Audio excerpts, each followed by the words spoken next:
When it comes to engorgement phase, I mean, it makes me so happy when moms call me and they're like, I'm engorged. I'm like, good, because you got milk, right? This is what we're looking for. But you're right, it can be super, super uncomfortable. Welcome back, guys, to part 2 of my interview with Rue the Boob Boss.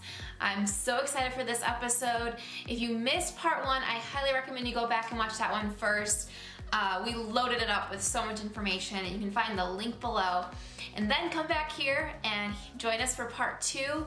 We've got a lot more for you today. So today we're talking everything breastfeeding. Tips for low supply, tips for oversupply, breastfeeding with a tongue tie, and so much more. This is an awesome episode, you guys. I can't wait for you to check it out. Let's just dive right in. So now kind of switching over to postpartum, you talk a lot about, what you kind of mentioned a little bit earlier, is helping parents thrive in that newborn stage. So what are some of your main tips for new parents that are kind of just skating by that newborn stage and you're like, come on, let's thrive? And what do you tell them? Build your village. Know who your village is ahead of time. Build your village. Let people know what you want. I think a lot of times with new parents, baby arrives and then everybody else is either telling you when they're coming to visit or what they're going to do. And grandparents are super excited and dictating what's going to happen. And I'm like, when you are pregnant, everybody expects you to be just a little bit extra. Take advantage of that time and lay down the law and say, this is what we can expect when baby's pregnant. This is when we're accepting visitors, and just kind of let people know ahead of time, because it's always heartbreaking, especially right now with COVID, people having to quarantine before they visit. But sometimes grandparents are like, surely not me. Yes, you. Everybody's getting to quarantine. It's our first baby, or it's our baby. So everybody wants to be safe. And I'm like, the more you can kind of let people know ahead of time what to expect, what you guys want, and what you're going to need. Writing a list of, these are our favorite meals. We would love for a meal train or people to help us with this. Don't be afraid to ask for help. And you'd be surprised how many people want to help you. They just don't know how, and they don't want to offend you. We live in this culture where no one wants to offend anybody. No one wants to seem like, oh, I know you're not going to know what you're doing or what you need help with. So people sometimes don't offer help, not because they don't want to help you, but because they don't want to offend you. They want to make it seem like, oh yeah, you don't know what you're doing. Mm-hmm. So definitely just don't be afraid to ask for help and build your village ahead of time. And so, of course, we couldn't not talk about breastfeeding because you are the boob boss. So let's talk a little bit about breast shape. So I know you talk a lot about the importance of understanding your breast shape and how it matters with breastfeeding. So let's kind of dive into that. It's so heartbreaking for me as a lactation consultant when moms come into the clinic, they've been pumping, every hour on the hour for 2 weeks. And they're like, Rue, I just don't get it. I'm taking every supplement under there. I'm stuffing my face with Mommy Knows Best brownies. They're absolutely delicious. Right? But nothing is happening. What is going on?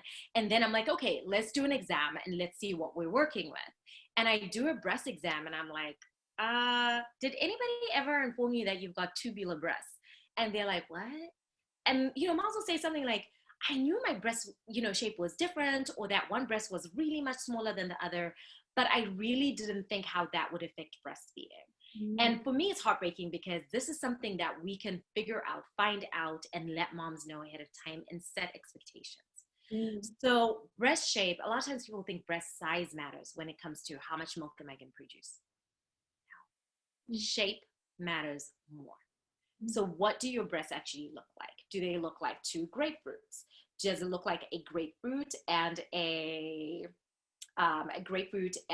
nectarine? So you've got really asymmetrical breasts.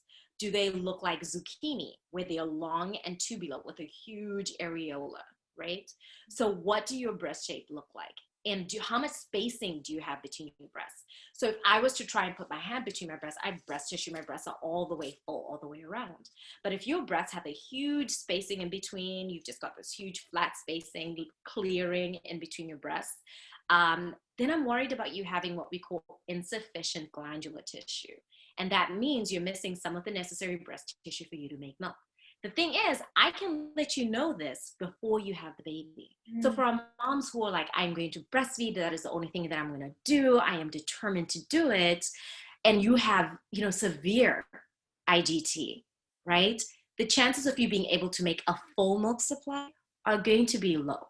So to give you enough time before your baby comes for you to mentally prepare for that, not to say we're not going to try. I'm like, listen, we're going to get as much milk as we can get out of your breast, right? We're going to maximize whatever output you can give us. But to kind of give moms an opportunity to mentally prepare themselves for the fact that my breastfeeding journey may not look the way that I thought it was going to look, is I think one of the biggest gifts that we can give moms. It's not that it's going to be any less heartbreaking, but it really does give you an opportunity to just wrap your head around that.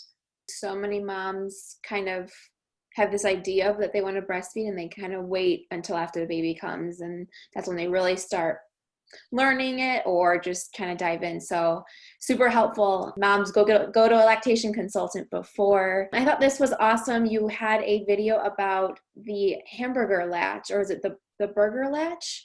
The Hamburger Latch, yes. Yes, I thought that was so helpful. So if you could just explain a little bit about what that is, I think that was so cool. Awesome. Mm-hmm. So after working, and I've been doing this for about 6 going on 7 years now. I've been running the Perfect Push. So one of the things that I really started noticing a lot of times with moms with breastfeeding is in the hospital, and even as a lactation, when I worked with as a labor and delivery nurse, in the hospital, anytime you're feeding your baby, my baby, we would always tell you, hold your breast back here, right?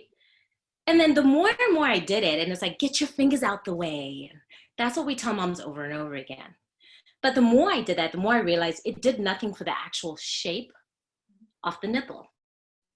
And when you want baby to breastfeed, you're trying to get baby to get as much of the areola right as possible, not to hang on to just the nipple. Mm-hmm. So if you've got pointy nipples like this boob, if you're holding back here, all your baby is going to do is grab onto what's sticking out. Mm. And that's going to be your nipple. So when baby latches, get your hair out the way. Mm-hmm. All baby's going to do is hang on to the nipple. Mm-hmm. So the more I started doing this, the more I realized that when you eat a burger, you don't eat a burger like this, right? You squish everything because you want to get that bun, you want to get the lettuce, the tomato, the burger patty, you all in one bite. So that's the same thing that we need to do for our baby. So when you bring your fingers just a little bit closer and you can see everything just kind of sticks out more, right? So when baby goes onto latch, you're actually creating landmarks for them so you can guide where they go. You point the nipple to baby's nose. They will tilt up and drop their jaw and bite the burger. So you're trying to feed the burger into baby's mouth, right? Mm-hmm. So that's where I was like, okay, we've been teaching moms how to do this wrong for so long, because when you're holding back here, it does absolutely nothing to that shape. So think of a burger, and always remember, babies eat burgers, they don't eat tacos. So when it comes to positioning your fingers, you need to make sure that they're parallel to baby's lips as well. So when you're coming with that burger latch, you're coming from under here if you're holding baby in that cross cradle hold, right? Because their lips, turn around, their lips are going to be parallel. So now you see when you squish just a little bit closer, point to the nose, baby will drop and get a nice big bite of the burger. And I absolutely love having partners in the clinic with me when we do this, because I call them my hamburger helpers. A lot of the times babies have like thick hands in their face. Mom's like, I can't see. So really having that extra set of hands to help you makes such a big difference. And for moms who are like engorged, and so your nipple trying to squish everything, right, so baby can get a good bite, can be difficult, especially when you're engorged. You want to use that reverse pressure and hand express so you can soften the areola first. Always remember your baby needs to get as much of the areola in their mouth, which is the brown part around your nipple, as much of that in their mouth as possible. And once they're on there, we need to free the nipple. And literally this is what baby's going to be doing, right? Compressing around the areola, and all the nipple is the opening. So we don't want baby to suck on the nipple. That is the equivalent of you sucking on your milkshake with your tongue at the end. Right? If you stick your tongue at the end of the straw, it's not going to come out. And it makes babies want to compensate by sucking even harder and flicking. And that's when you come up and you show up in the clinic and you've got pieces of your nipple missing, because literally baby has just been chewing at that nipple. Wow. Wow. That's such a like helpful like visualization to see. And I'm sure like once you kind of show moms that like to remember the hamburger, not the taco, that's gotta be so helpful. I know I saw that on your page and I was like, I gotta have her talk about that because I've never heard someone say it that way before. And so you mentioned what to do for engorgement. What are some other like tips you have for moms with engorgement? Because I've had some, that reach out that are kind of at that point where they think they're like overfeeding their baby because they already have like oversupply, they're uncomfortable. When it comes to engorgement phase, I mean, it makes me so happy when moms pull me in. They're like, I'm engorged. I'm like, good, because you got milk, right? This is what we're looking for.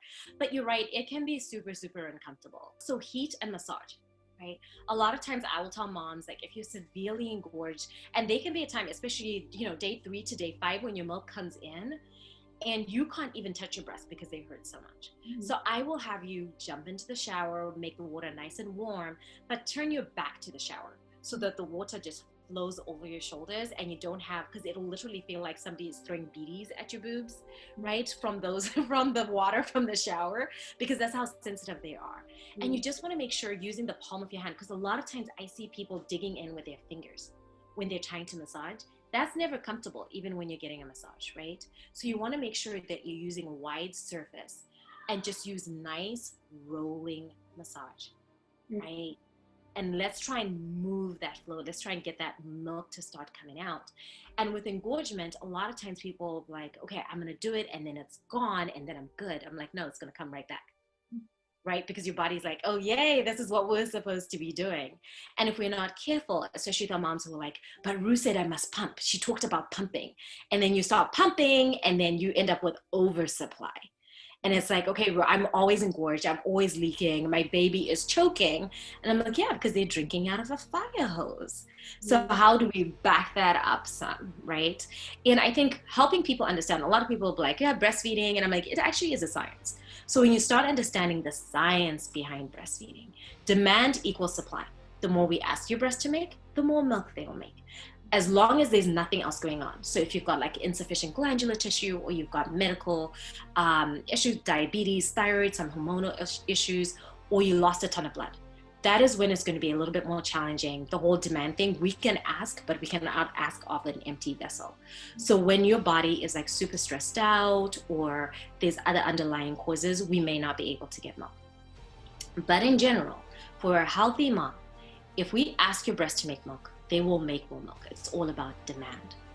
The same thing applies if we leave milk in your breast. If we keep leaving milk in your breast will be like, hey, what gives?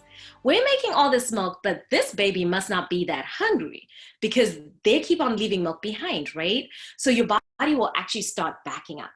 So part of getting rid of oversupply is dealing with the discomfort of having your breast just a little bit full for a few days, and then waiting for your milk supply to start tapering down. It's going to fulfill a feedback loop and tell your body to stop backing away from the milk production.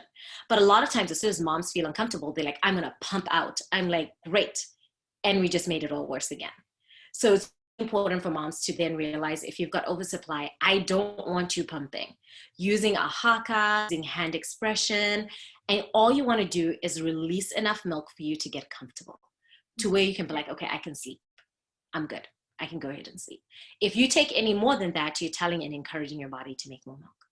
Mm-hmm. So cabbage leaves, taking sage tea, that will also help with oversupply.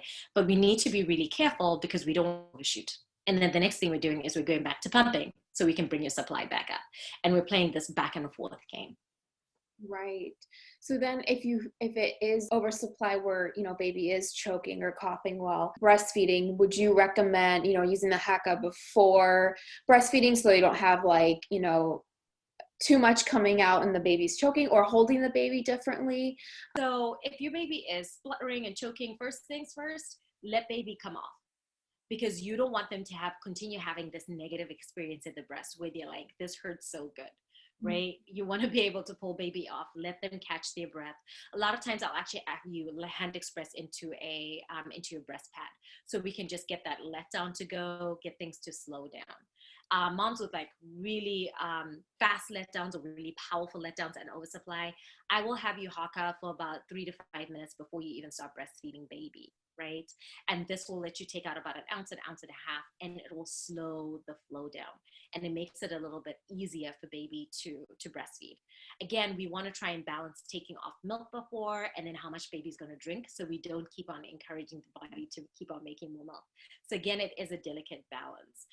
A lot of these babies will also end up with like hind milk, full milk imbalance symptoms.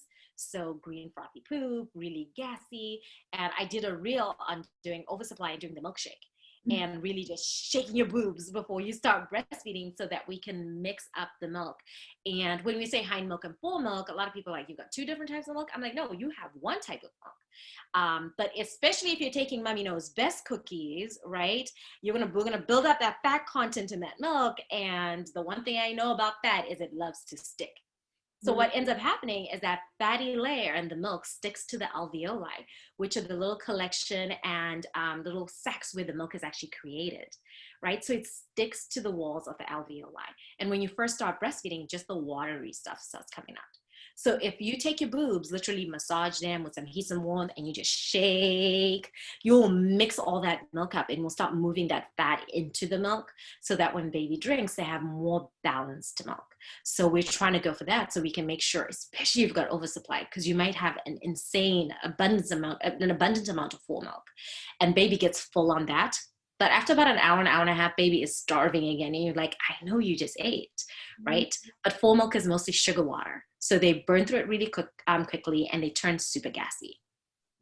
Interesting. That's such a interesting technique. That's really cool. So I know we're getting to the end of our time here, but can you talk just a little bit more about what kind of things you offer right now and where everyone can find you, any courses you offer, and all that good stuff? Yeah, I'd love to. So you can find me on Instagram at Rue the Boob Boss, Rue_the Boob Boss. And we do the virtual lactation consulting, and it's in my bio. So feel free to check that out. I have an absolutely awesome Amazon baby list because I'm obsessed with baby products. So if you're trying to figure out, again, with new parents, there's so many things being marketed out to you. So a lot of times it's like hard to figure out like what's really worth spending money on. So check out my Amazon baby list. It comes with all the comments on what is the most expensive thing on the market. And I'm like, great, it's expensive. If you got the money, waste it. But here's a cheaper alternative that works just as well. So it definitely has a few comments. And sometimes some things you just can't, skimp on, and you just have to, pay for them. But I absolutely love working on that. Every month through the Perfect Push, we offer a newborn care and breastfeeding class. It's once a month. And you can register for that too on my bio. And you can also find us at theperfectpush.com. So if you're looking for lactation, which again, if the baby's here, I really prefer in person. If you're out of state, if you DM me, I will even try and see if we can find you someone where you are. I'm super passionate about hands-on care, especially with lactation. So I don't offer as many virtual offerings for that because it's just not as effective. So if we can get you somebody who you can see, better. But prenatally, you can book a prenatal lactation consult with me through my bio. Awesome. Well, again, thank you so much for being here, Rue. This was so informative. I mean, so much awesome information. I just think the way that you share things is so it's easy to remember because you're like, oh, you associate with things. And I think that's so helpful, especially to our moms. So I cannot wait to share this episode. Thanks. No, it was such a pleasure being here. Thank you for having me.